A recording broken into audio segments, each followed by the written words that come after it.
what we've got really in play here is a system that is moving toward the northeast parallel to the coast. And what it's going to be doing is, we think in the next 12 hours or so, it's going to start to turn toward due north. And then take that hard left turn, that west turn, which is going to be critical, and that is unfortunately going to bring very bad problems for the Northeast. We think the landfall is likely now going to be somewhere in New Jersey late tomorrow evening, on Monday evening. And it will likely not move very quickly once it does get inland. You can see 70-mile-per-hour storm here, moving only into eastern Pennsylvania on Tuesday morning, and then Wednesday morning it will weaken, but still not moving very much. That is a setup for potentially a lot of heavy rain. And if you look at the satellite imagery, just how expansive this system is, this is where the center of the circulation is at low levels. That's about 550 miles or so southeast of New York City. It's a long way, and yet we're still seeing some impacts, significant impacts, particularly now developing across the Carolina coast and in parts of the Northeast with a lot of heavy rain. I am getting a little protection from the wind here from the home off to my right, but still those winds are coming from the north. They're going to remain northerly over the next several hours, in fact, and we have been seeing tropical storm gusts, wind gusts upwards of 50 miles an hour since about midnight, so that is going to remain the same as well. Sandy, as you mentioned, is still well offshore, but the impacts have been felt here now for hours and hours. Even started feeling them yesterday, so this is just a little bit left of what we can expect for the rest of the evening. I want to talk a little bit about what's going on down shore. Now, this pier is doing just fine. This is the Nags Head Fishing Pier, and it's fine right now. We've seen some shingles come off the roof there. About a half mile beyond that, though, we have seen some water coming up from the Atlantic and over a roadway there. And if you keep going toward Cape Hatteras along Highway 12, we understand the Frisco Pier, which is an old pier as well that was already having some issues and was damaged, is also coming apart.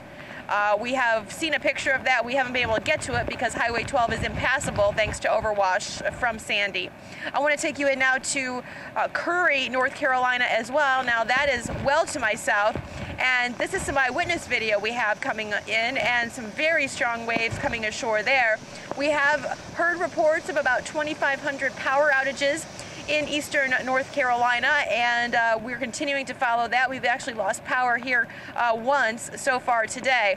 But really what we're going to be dealing with here for the rest of tonight is those tropical storm force winds and deteriorating conditions. What could happen on the Great Lakes could be so impactful, and to so many people that live around the lakes, they've got to be very mindful of what the water rise is going to be there too. Well, yeah, and it's an amazing combination. This storm is unprecedented in a number of ways, and on the Great Lakes we're going to see very strong winds producing high waves, and on those shorelines significant lakeshore flooding. What would, to me, conventional wisdom would say Lake Erie, Lake Ontario, the two easternmost lakes would be at greatest risk, but you say not necessarily. No, and when you take a look at the graphic here on the eastern lakes, we're actually going to see the higher wind speeds. We're going to see 65 to 70 mile an hour winds producing anywhere from 14-foot waves, 18-foot waves on Erie to 22 on Ontario.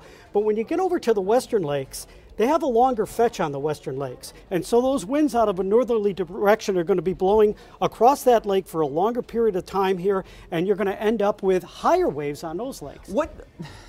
What would you tell folks that live along the shorelines here, or maybe someone that's got a boat that's in dock? Yeah, does it have to come out of the water? Most of the boats on the Great Lakes are out of the water by now, but certainly if you do have a boat in the water, that water is going to rise so quickly that those docks are going to be inundated, and if you have that boat tied, that boat's going to have big problems. If you have lakeshore property along those areas that are susceptible to flooding, you're going to have to really be careful with this because this is going to be major flooding. Is this unprecedented? I don't ever remember seeing 25-foot waves on Lake Michigan. That's, to me, mind-boggling. You're at the upper end of what typically will happen with a major storm on this lake, but what amazes me, it's on all of the lakes. And you typically see these types of winds from a system that comes out of the west and cuts through very quickly. A system that comes from the east coast and sits over this area for 24 to 30 hours with these types of conditions, I've never seen that in my career. Let's quickly talk about the snow. That's going to be another big issue that we're going to contend with here. There could be blizzard conditions. I mean, that could be in the making for some places. Yeah, again, mainly in elevation snow, but when you get into the central Appalachians,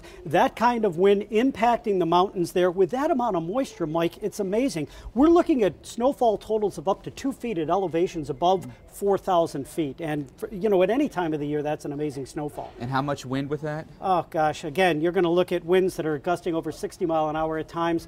The trees, anything that is going to gather that snowfall with those kind of winds, just major damage. All right, Tom, thank you very much.